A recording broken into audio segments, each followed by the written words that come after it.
Hello everyone. In the previous lecture, we saw the formation of the special category of women called Bhadra Mahila. We saw that a Bhadra Mahila is a special category of woman who is conspicuously different from traditional Indian woman, lower class woman, and Western woman.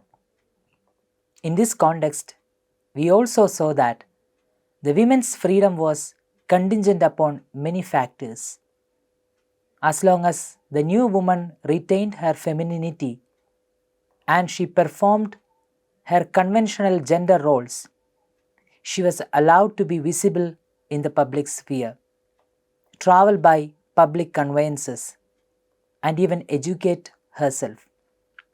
The article that is going to receive our maximum attention in this lecture is Himani Banerjee's famous essay, Textual Prison, the Discourse on Shame or Lajja in the Attire of the Gentlewoman in Colonial Bengal.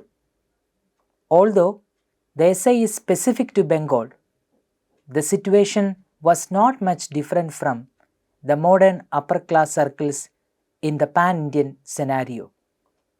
The material that Banerjee employs to substantiate her point are women's own writings, particularly in periodicals and magazines. She uses these periodicals as a lens to get a good glimpse into the moral discourses they articulated as part of their self-fashioning. By analyzing the sartorial changes within the framework of class dynamics and gendered moralities, Banerjee highlights clothing as both a social marker and a site of agency. In the 19th century, there was a strong attempt in the modern upper class circles to develop a moral sartorial project for the construction of the gentlewoman or Bhadra Mahila of Bengal. The physical exposure of women was heavily criticized, and attempts were made to hide the female body in a textual enclosure. It was often thought that a Bhadra Mahila or a gentlewoman was expected to dress herself differently, behave differently, and embody another morality and aesthetic. She was expected to represent a unique morality and aesthetic in contrast to the perceived vulgarity of a female body casually draped in semi-transparent garment. We all know that the 19th century was a period of reforms based on the assumption that the current state of the Indian society was marked by the degradation and the decadence and was in sharp contrast to an ideal modern society. At the center of these reformist activities were often women and gender relations prevailing in the family. Tanika Sarkar's observation in this connection merits special attention here. In her article, Hindu Conjugality and Nationalism in late 19th century Bengal, she is of the view that the Bengali male intelligentsia's concern for the social upliftment of the women in their society almost bordered on obsession.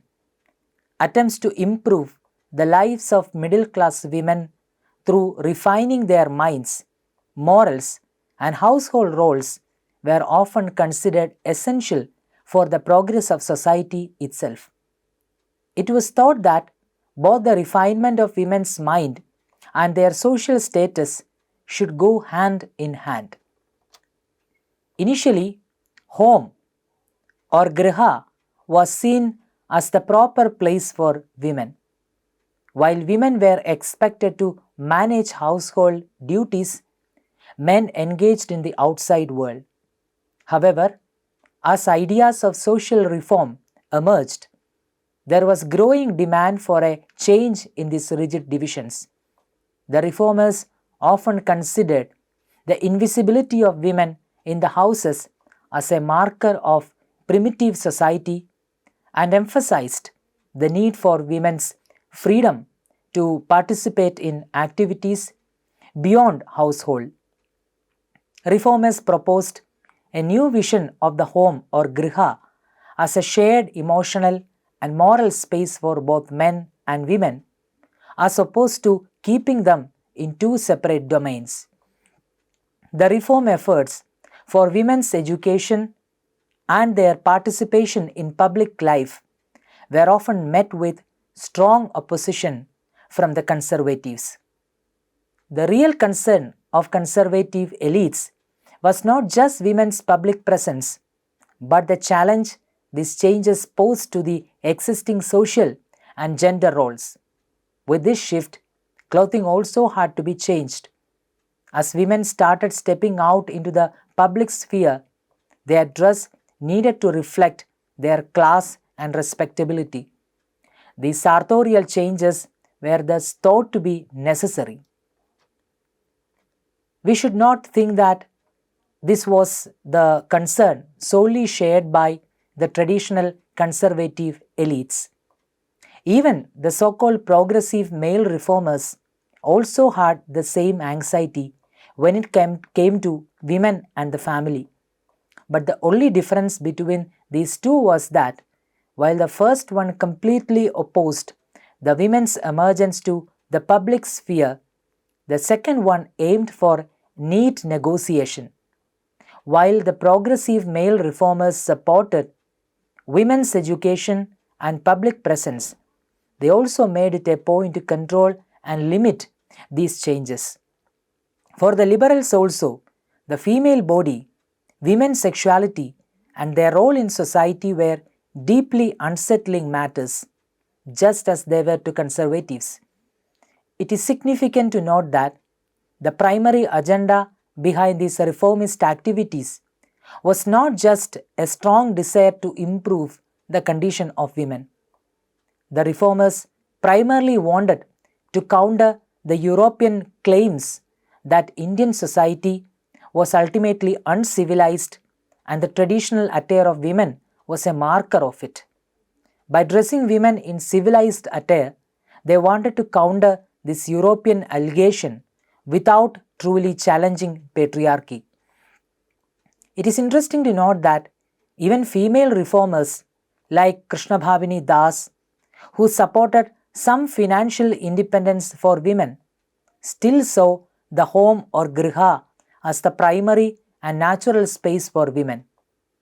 Reformers allowed women's education and limited public presence, but at the same time maintained a very patriarchal structure, considering modesty as a key virtue. So, we can say for certain that changing women's clothing was not just about fashion, it was a way to control and contain the fear of women stepping beyond traditional roles. Tanika Sarkar's observation is important in this connection. In her article, Hindu Conjugality and Nationalism in Late 19th Century Bengal, Sarkar says, when we look at the 19th century household manuals and contrast them with the ancient, we find that the real point of departure in our material relates not so much to the strategies of control, but to unprecedented possibilities in the conditions of women's existence. So, the bottom line of the argument is that a large part of the reformist movements vis-a-vis the women's question was part of a patriarchal project by which the elite native men wanted to counter the Orientalist claim that the native women were vulgar and uncivilized. From the 1860s onwards, one can clearly notice the nationalist desire to come up with a dress code for women that is not Western and traditional. There was a growing tension, says Banerjee, between native Bengali and European styles of dress. Bengali women's traditional attire was considered too revealing, while European clothing was seen as foreign. In fact, the European gown would have been perfectly suitable to cover the vulgarity of the body, since it covered the body from the neck to toe. But adopting the Western attire would be tantamount to assimilating with the Western and losing Indianness. In the initial phase, there were indeed some attempts by the elites to experiment with Western fashion, but this was short-lived, to be soon replaced by a very conscious attempt to create a culturally authentic national style. Swarna Kumari Devi and others were in the vanguard of this movement in Bengal, leading to the widespread acceptance of the sari. This choice merged feminine modesty with Deshiyata or indigenous identity, reinforcing a controlled, proper female sexuality. Writings in women's magazines at the time reveal how clothing was directly linked to moral expectations. As Saudamini Kastagiri, in her essay Women's Clothes, published in Bhamabodhini Patrika, observed, according to her, relatively speaking, relative to wearing one piece of cloth, clothes of nations such as those of the English may be better, but in some aspects they are 1,000 times worse than ours. Therefore, if we seek to imitate them, we get rid of some faults only to embrace their deficiencies. She is of the view that wearing European clothes is indeed a betrayal of national identity, and she points out the necessity of culturally appropriate femininity. For her, adopting Western attire is not only hypocritical but unnatural for Indians. Her words are not worthy in this context. She, in the same essay, further opines,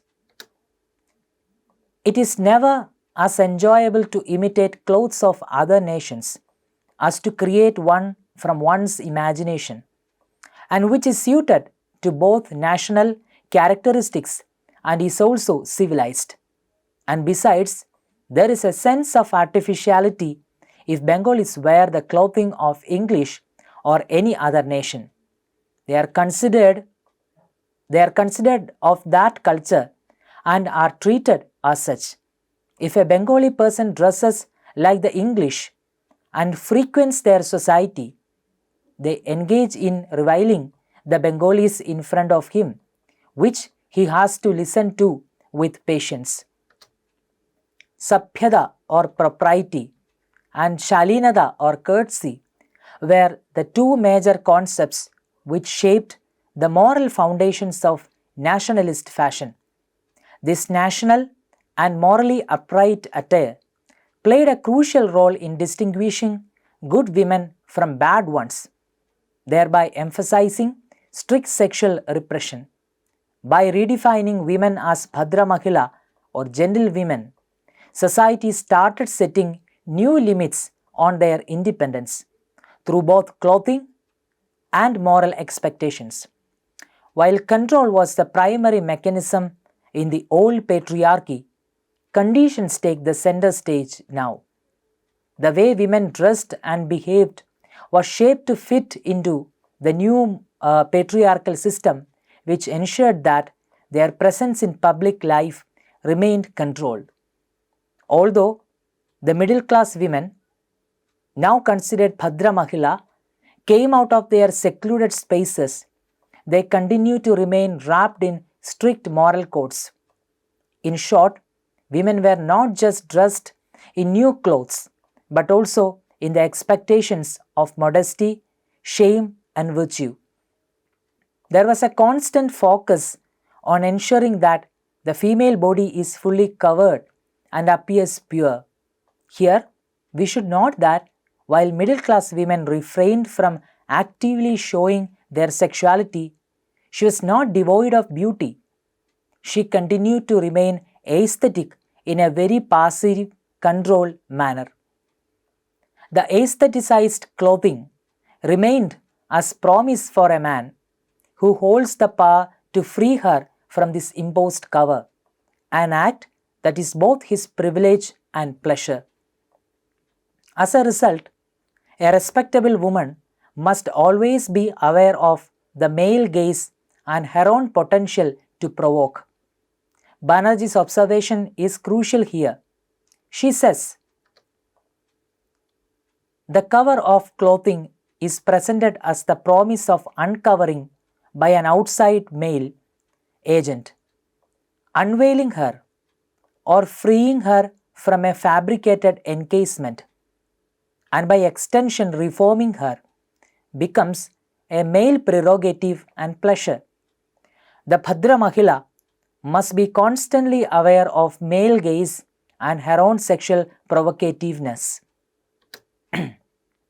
Clothing played a crucial role in shaping the identity of the modern gentlewoman.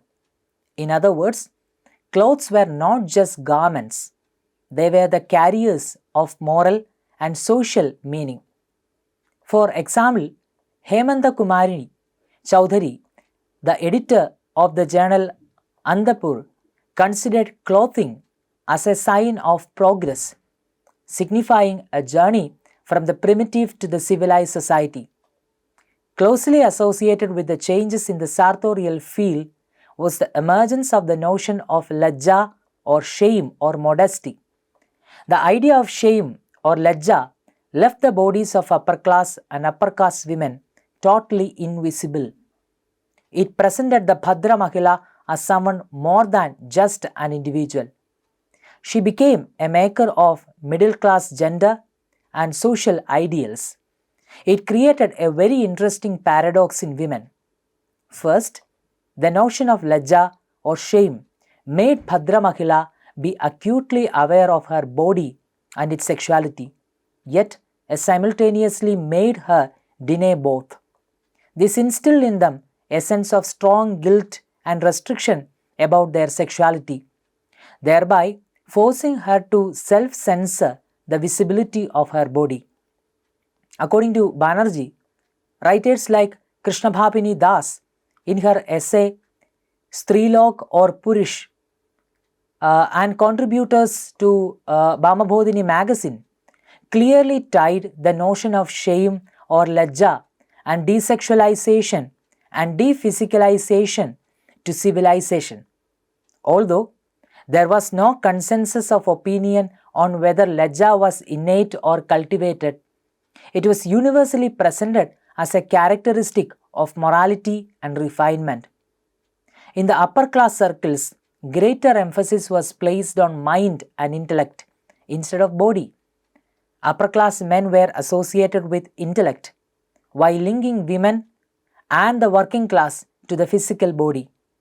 Female sexuality was seen as too natural, as opposed to cultural, and was feared.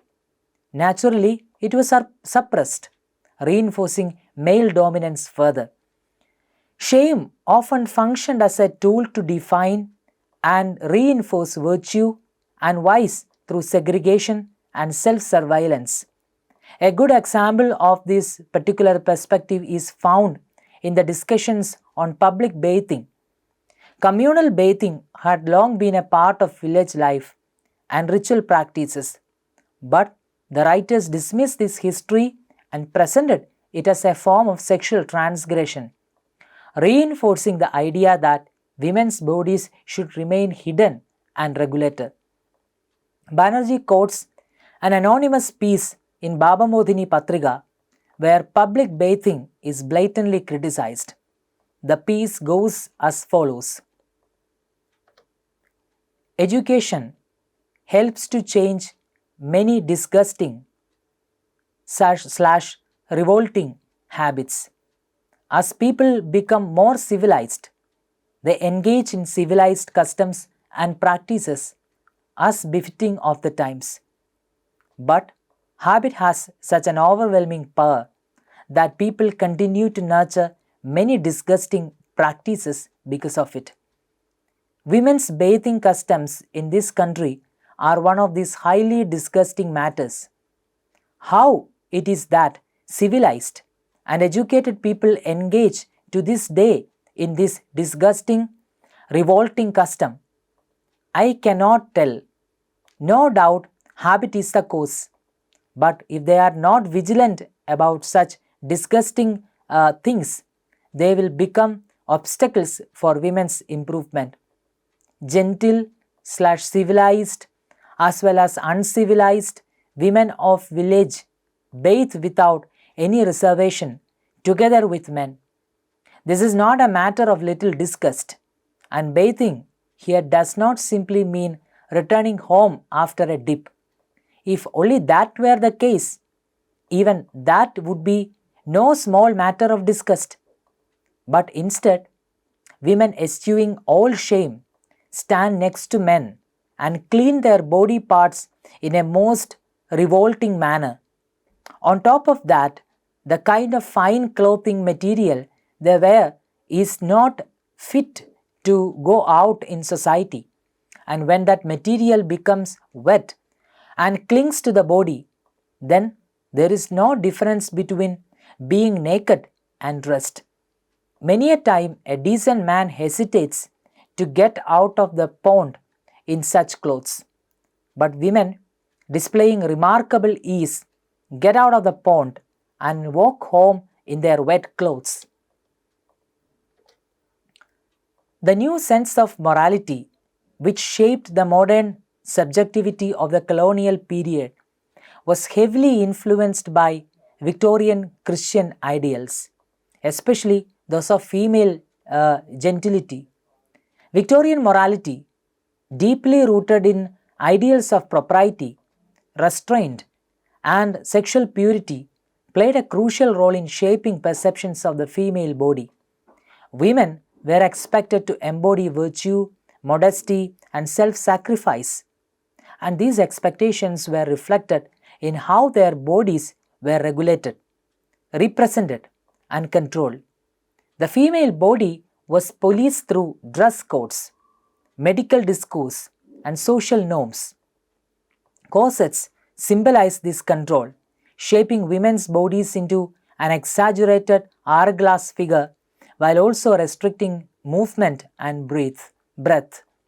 This contrast becomes clearer as we juxtapose the desexualized figure of the Bhadra Mahila with portrayals of upper class or upper caste women's sexuality in pre-colonial Bengal. For example, Bharat Chandra's Vidya Sundar presents a heroine, Vidya, who is not merely an object of the male protagonist Sundar's desire, but an active presence in her own right. Bharachandra Ray's Vidya Sundar offers us a very positive image of female sexuality, especially through the character of Vidya, as opposed to the conventional portrayal of women in pre-modern and early modern literary works, where female desire is either suppressed or made subordinate to male longing. Vidya Sundar depicts a heroine who actively participates in the process of love and romance on her own terms. The poem presents a new love story wherein both partners are emotionally and physically invested, thereby rejecting the typical one-sided male-driven longing.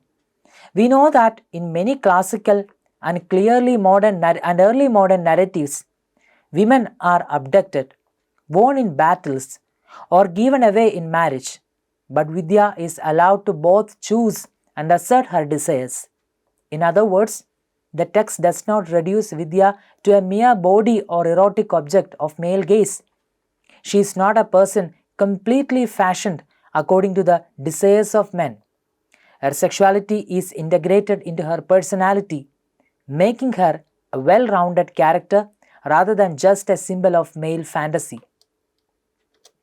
However, in later literary representations, female sexuality gets increasingly objectified and repressed, as Bengali middle class and upper class men endorsed an ideology that denied the human body and its desires by tying them with vice. The much celebrated image of the Bhadra Mahila thus presents an image of femininity rather than womanhood. By way of doing it, the elite natives not only did suppress women's sexuality but also conditioned male sexuality within a framework of moral restraint and denial. The reformist ideology in Bengal regarding women's appearance and behavior is deeply tied to a constant male gaze. This gaze, rooted in gendered class dominance, constructs women as a controlled and sexualized other. However, women themselves also participate in the system by embracing the same ideas of shame and civilization. Their understanding of femininity aligns very well with men's ideal of gentility and female virtue. Yet, it is also self-restricting and self-censoring. The opposite of the idealized femininity is the bad woman, often symbolized by the figure of the prostitute. Additionally, the concept of proper clothing shaped by and for women from urban affluent backgrounds becomes an imposed ideal for all women. Over time, it is accepted as natural, forming a kind of mythology, an intricate set of symbols that reinforces the moral values of the nationalist upper class elite. Having discussed all the major points, let's now wrap up the class. Himani Banerjee's idea of lajja or shame explores how it was used to shape the identity of middle-class Bengali women during colonial times. In her essay, Textual Prison, she shows that lajja was not just a feeling but a way to control how women behaved and dressed. The ideal woman, known as the Bhadra Mahila or respectable woman, had to be modest and follow strict dress codes. Wearing the sari in a certain way became a sign of being respectable. This idea of shame helped the Bengali middle class create its own identity, separate from both the British rulers and the lower classes. At the same time, it also supported patriarchy by keeping women in the private sphere and limiting their freedom. Women were seen as carriers of culture, and their clothes and behavior were expected to reflect the values of their community. Banerjee argues that lajja worked like a rule that women followed without being forced because they had been taught to feel it deeply. In this way, they also helped continue the same rules that control them. Banerjee's work helps us see how gender, class and colonialism came together to create a special kind of discipline through lajja. It shows how a simple idea like shame was used to make women fit into a narrow role and to protect cultural identity under colonial rule. These are the major aspects that you need to keep in your mind in the context of this particular lecture. I hope you have understood all the major lessons we discussed so far. Thank you.